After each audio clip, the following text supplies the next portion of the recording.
11장은 우리 사건적으로 보면 우리 여러 왕들이, 세상의 여러 왕들이 전쟁을 하는 사건이 일어나죠. 대표적으로 남방왕과 북방왕, 이런 그 왕이 그 연합해서 싸우는 것들을 볼 수가 있죠.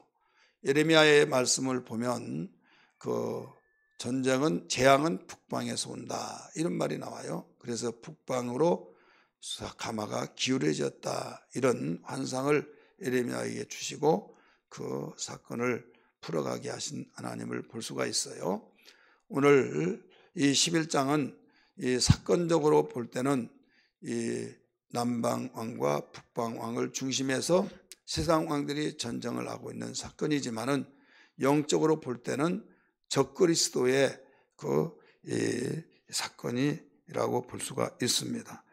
오늘 이 제목은 마지막 때에 일어날 일들이라는 제목으로 말씀을 드립니다. 이 마지막 때가 되면 적그리스도들이 기승을 부려서 40절 41절대로 영화로운 성 곧 예루살렘 성에 본부를 두고 많은 나라를 패망하게 할 것이다, 이렇게 가르쳐주고 있어요.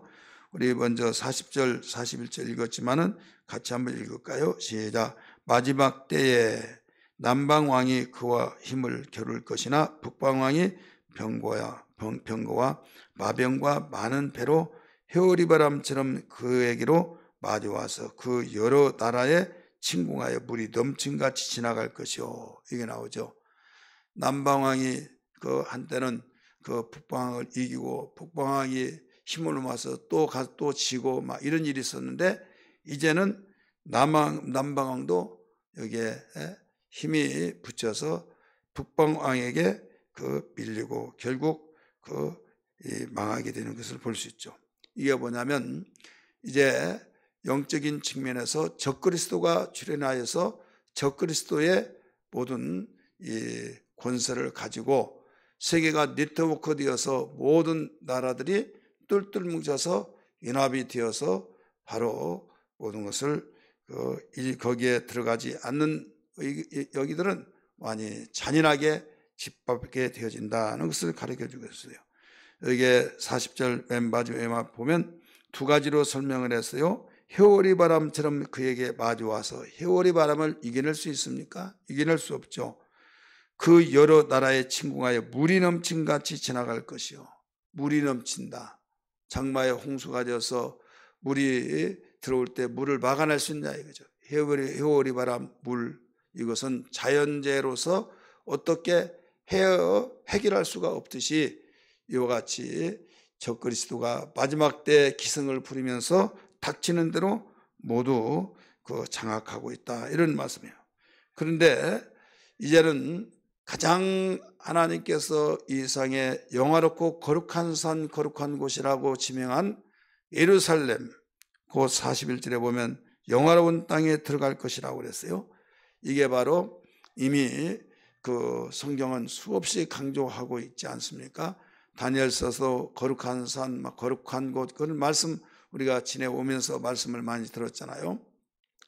그리고 지금 우리는 예루살렘을 보더라도 똑같은 예루살렘 성 안에서 그 통곡의 벽, 그쪽은 서쪽입니다.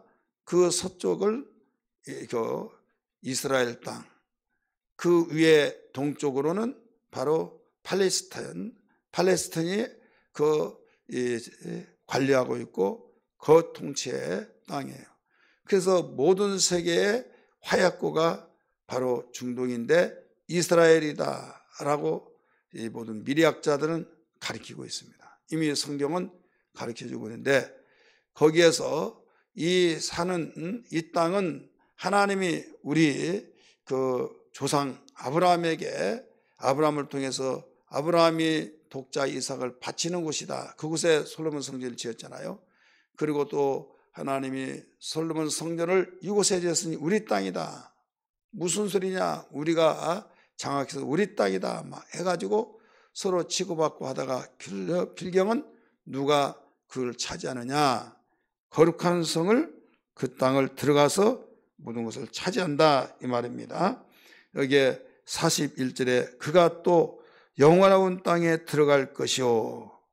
영원한 땅에 들어가서 거기를 지배하고 있다. 지배하겠다는 거. 적그리스도가. 그래서 적그리스도의 본부를 거기에 둔다 이거요.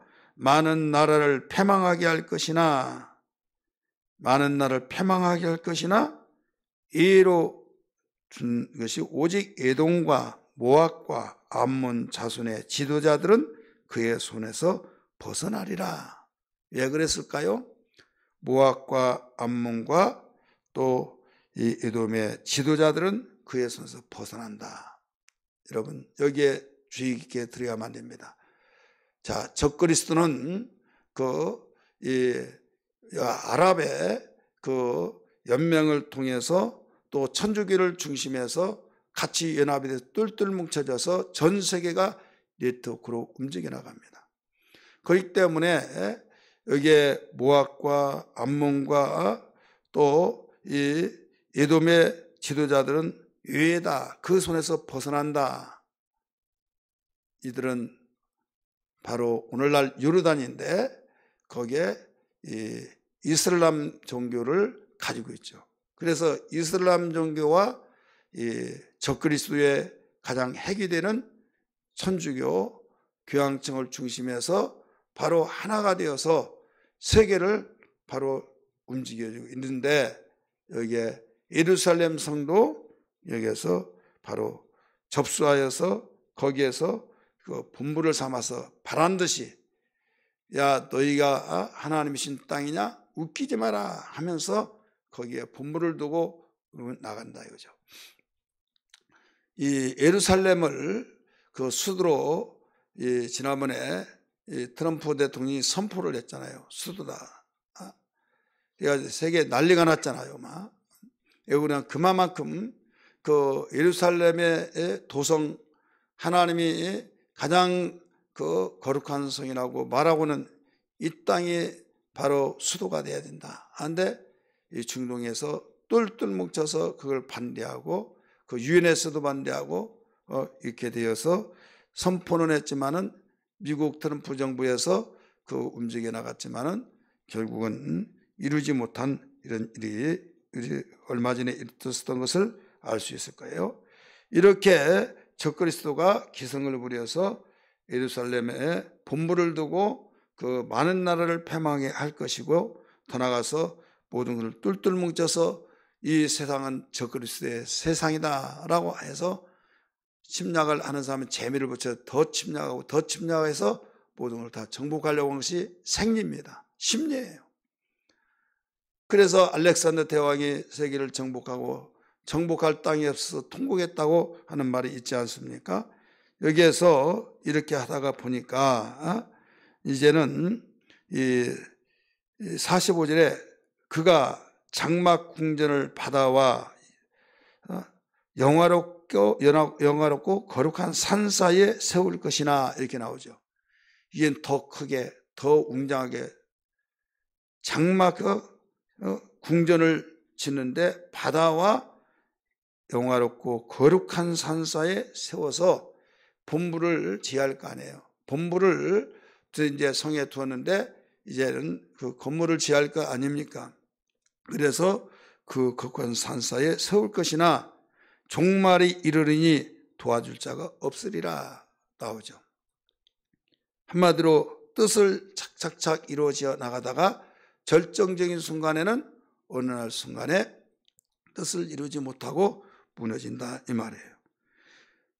우리 44절에서 여기서 나오죠. 그러나 동북에서부터 소문이 이르러 그를 번민하게 하므로 자 동북에서 소문이 이르러 그를 번민하게 만들었다. 그가 누굽니까? 적그리스도 북방왕에 의해서 장악되어졌던 가운데서 계속 침략하고 애굽에서는 물질이 있어야 하니까 돈을 빼앗아서 43절에 보면 그 돈을 빼앗아 가지고 보물을 차지해서 그 돈으로 모든 것을 운용하고 이렇게 되는데 동북에서 소문이 나와요. 바로 동북에서 소문이 어떤 소문이냐? 그들의 힘에 협력이 되지 않고 반항을 일으키죠. 그러니까 번민거리가 된 거죠. 그러니까 이것 봐라, 우리를 과연 우리를 배반해, 우리를 반역하고 말을 듣지 않아, 이런 말을 하게 될 거 아니에요. 그래서 그가 분노하여, 이렇게 나오죠. 분노하여 나아가 많은 무리를 다 죽이며 멸망시키고자 할 것이요. 왜? 그 전에 다 죽이고 멸망시켰던 재력이 있어요, 없어요? 경험이 있어요, 없어요? 있죠. 그러니까 이건 식은 죽 먹기다 이거죠. 우리를 감히 배반하고 우리를 반역하고 우리를 배반해 있을 수 없지 하면서 여기에 44절 말씀처럼 많은 무리를 다 죽이며 멸망시키고자 계획을 하고 있다 이거죠. 그리고 본부를 지키기 위해서 장막궁전을 바다와 영화롭고 거룩한 산세에 세우기 위해서 착공을 하고 시작을 했는데 결국은 종말이 이르리니 도와줄 자가 없더라. 자, 결국은 뜻을 이루어야 못 이루어져? 못 이룹니다. 그래서 적그리스도가 나타나서 세상을 휘젓고 바로 거기에서 막 완전히 예하고 굴복하고 그의 통치를 통해서 요한계시록에 보면 666표를 통해서 그 받는 자는 살게 하고 거래를 하게 하고 다 받지 않으면 잡아 죽이고 받을래 안 받을래 죽을래 이것을 받을래 하면서 아주 어마어마하게 움직이고 있잖아요. 이때는요, 성경대로 보면 주님 말씀하신 대로 지금 임산부가 그 배가 아파서 막 떼글떼글 둥글고 신음소리를 끊임없이 막 나오면서 나 죽는다고 하고 그때가 가장 힘들 때지만은 가장 힘들 때가 끝나는 시점이에요. 왜? 그때 아이를 해산하면 그 불렀던 배가 푹 꺼지면서 그 고통스러움이 사라지면서 여기에서 산모의 고통은 끝이 나듯이 적그리스도가 가장 발악을 하고 적그리스도가 가장 바로 무서울 줄 모르고 오직 그들이 계획대로 다 한다고 해서 그를 반역하고 그를 반항하고 거기에 배반하면 여지없이 가짜없이 죽이고 계획대로 착착 이루어 나가고 이럴 때 이때 여기서 하나님께서 이때다라고 하나님은 당신의 아들 예수 그리스도를 먼저 올라갔던 저 들림받던 성도와 함께 강림하실 때 무엇은 끝이 나버린다 이거죠. 결국은 그들이 멸망하게 되어지고 그들은 붙잡아 지옥불에 던져지게 되고 모든 끝이 나는데, 자, 오늘 우리는 이런 가운데 믿음 생활이라고 하는 것은 어떤 믿음 생활이 되어야 하느냐 이거죠. 멸망하고 끝이 날 적그리스도의 소속이 되고 거기에 바로 기울여져서 마음을 뺏기고 믿음을 뺏기고 거기에서 모든 것을 다 손 놓고 시킨 대로 하듯이 살아갈 것이냐, 아니면 끝까지 믿음을 지키면서 나갈 것이냐. 우리는 두 가지 속에서 양단의 결단을 해야만 합니다.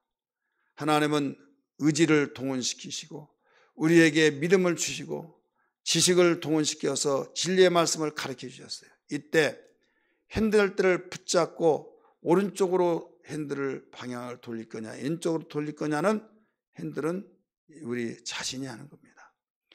이정표를 보여주기까지는 하나님이 하십니다. 이리 가야만 된다라고 하는 지식의 말씀을 통해 진리의 말씀을 통해 가르쳐 주십니다. 그러나 오른쪽으로 가면 맞다고 하지만은 거기는 너무 힘들어. 나는 좌측으로 이른속으로 하면 결국 좌측으로 가서 편항하는 것 같은데 나중에는 멸망의 길이다 이거죠. 자, 오늘 우리는 교회 시대입니다.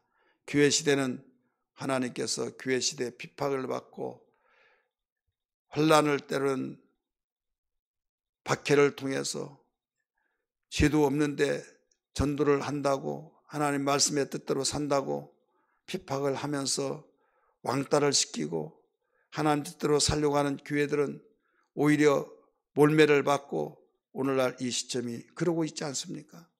그러나 세상의 말들을 잘 듣고 그러면 그런 교회는 손뼉 쳐주고 그렇게 해야지, 그래서 그게 좋아서 그 말이 맞다고 하면서 분별 없이 세대를 본받는 그러지는 않았나. 지금은 분명히 적그리스도가 가장 활발하게 움직이고 있는 때는 아니에요. 적그리스도가 바로 일어나기 전에 모든 예고편을 날리고 있는 겁니다. 강력한 태풍의 가장자리가 들어오기 전까지 태풍이 몇 수백 킬로에서 지금 오고 있다라고 했을 때 가장자리가 오기 전에 태풍의 영향권 속에서 아직 들어오지도 않았는데 비바람이 막 또 나무가 뽑히고 그럴 때 그게 태풍인 줄 알고 있지만은 아주 영향권이 가장자리에 들어오지 않을 때도 이렇게 오듯이 지금 교회 시대도 이렇게 힘든데 이것 이겨내지 못하면 어떻게 하겠느냐 이거죠. 그래서 우리는 깨어 기도해야만 됩니다. 깨어 기도해야 하고 오늘 마지막 날에 적그리스도가 그 뜻을 이루려고 잘 이뤄나가고 끝까지 이긴 줄 알았는데 그 결국은 45절 맨 끝에 부분 보니까 도와줄 자가 없느니라. 종말에 이르리니 도와줄 자가 없느니라. 누가 도와줘야만 안 됩니까? 하나님이 도와주셔야 해요. 그래서 우리는 그때까지 우리가 들어가기 전에는 교회 시대를 통해서 승부를 봐야만 됩니다. 교회 시대를 통해서 우리는 깨어서 근신하고 주님 공중재림하실 때 우리에게 나팔불며 이름을 불며 오라고 우리를 깨울 때 그 소리를 듣고 들림받는 그 사람들은 이 대환란 그 정말 적그리스도의 강력한 통치 이럴 때 우리는 면하게 되고 피하게 되어진대. 하나님은 공평의 하나님이십니다. 교회 시대 때 으스렁으스렁 눈치 봐가면서 편하게 신앙생활 하려고 하는 사람들은 여러분 반드시 언젠가는 한 번은 당하게 되는데 이 사람들은 적그리스도 시대까지 지속이 됩니다. 교회 시대에서도 성령께서 함께 하신데도 여러분 신앙생활을 제대로 하지 못한데 어떻게 그때 감당할 수 있겠습니까? 다 나빠 빠지고 다 거기에서 항복하고 들어갈 수밖에 없는 거예요. 기름칠해서 그 기계가 돌아가지 않는데 기름이 칠해지지 않은 녹슨 기계가 어떻게 돌아가겠냐 이거죠. 그래서 우리는 무엇보다도 정신을 바짝 차리고 주님 깨어있는 신앙 되게 하시고 금년표가 뭡니까? 일어나라 함께 가자 말씀이지 않습니까? 그래서 주님과 함께 가고 함께 주님과 가기만 하면 우리는 승리의 개선장군이시듯이 주님이 승리하신 분이니 강하고 담대하라 내가 세상에서 환난을 당하나 강하고 담대하라 내가 세상을 이겼노라 하신 것처럼 우리는 이김만 있는 걸 믿기 바랍니다. 그러려면 어떻게 하느냐? 하나님 말씀을 묵상하고 또 기도하고 그래서 말씀과 기도로 거룩해지니라 말씀했으니 우리가 말씀의 끈을 놓치지 말고 매일매일 우리가 예배 운동하는 것은 매일매일 예배의 삶을 위해서 한다고 수없이 말씀을 드린 바와 같이 그래서 예배에 빠지지 말고 우리가 말씀을 부여잡고 기도하고 정말로 어떤 일이 있더라도 깨어 근신하며 교회에게 맡겨준 지상 명령을 감당하며 우리가 전도하는데 나가서 못한다고 한다면 여러분 나이트를 통해서라도 전도하며 그 대상자를 놓고 기도하고 천하보다 귀한 영혼을 위해서 우리가 기도하면서 깨어있는 신앙을 감당할 때 우리 주님은 우리 편에 서서 강력하게 힘을 실어주고 돌봐 주시고 사망의 어떤 해를 받지 않게 하시고 일하신 것을 믿으시길 바랍니다. 할렐루야.